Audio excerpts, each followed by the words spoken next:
Just a day after an Indian warship INS Brahmaputra was destroyed following a massive fire broke out on it, a probe into the matter has been handed over to a Rear Admiral rank officer.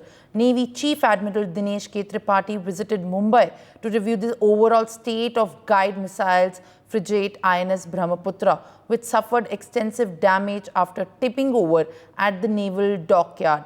Meanwhile, Vice Admiral Krishna Swaminathan spoke about the incident and said that Navy will inquire what has happened and take corrective measures. Now let's listen into what he has said. I am not aware of what happened there. जो हुआ है, जो public domain में सभी को पता है, वो हमको पता है. उतना ही हमको पता है. So it is a very sad incident. But the Navy will inquire into what happened, and whatever corrective measures need to be taken will certainly be taken.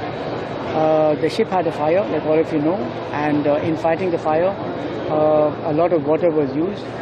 Perhaps because of that, some of the stability of the ship may have got upset, and so the ship is just tilted to one side and is resting on the jetty. The ship can very well be made upright.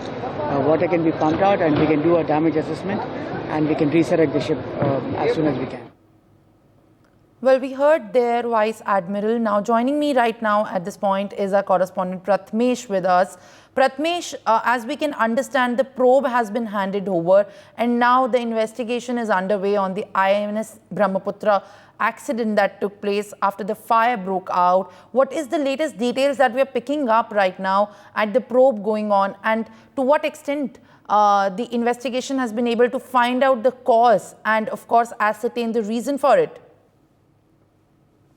Yes, correct. The massive fire broke out in INS Brahmaputra, as this ship is the like a all-equipped ship, and this is a really big ship which is given to the Indian Navy. And after that, this Indian Navy, the massive fire broke out in this on this ship, and after that, this ship is brought to the Mumbai Naval dockyard. It has been over there, and the investigation is going on, like why the fire has took place in this, like a massive fire took place. What was the reason behind it? Who is responsible for it? So everything the Navy is investigating on this matter. As this Vice Admiral also is still taking action into this, and whomsoever will be responsible, the investigation is taking place as well. And also, this ship is really equipped with all the equipments. And after that, also, why this fire broke out? And after that, so much of water was being used to make control to make fire control to it. So this is the really big incident which has happened, and now the investigation is taking place. Also, the sailor has been missing. So on this matter, the sailor also the Navy is looking for the sailor as well, and also the investigation will take place soon. Yes. For more such videos, subscribe to the NewsX YouTube channel, hit the bell icon.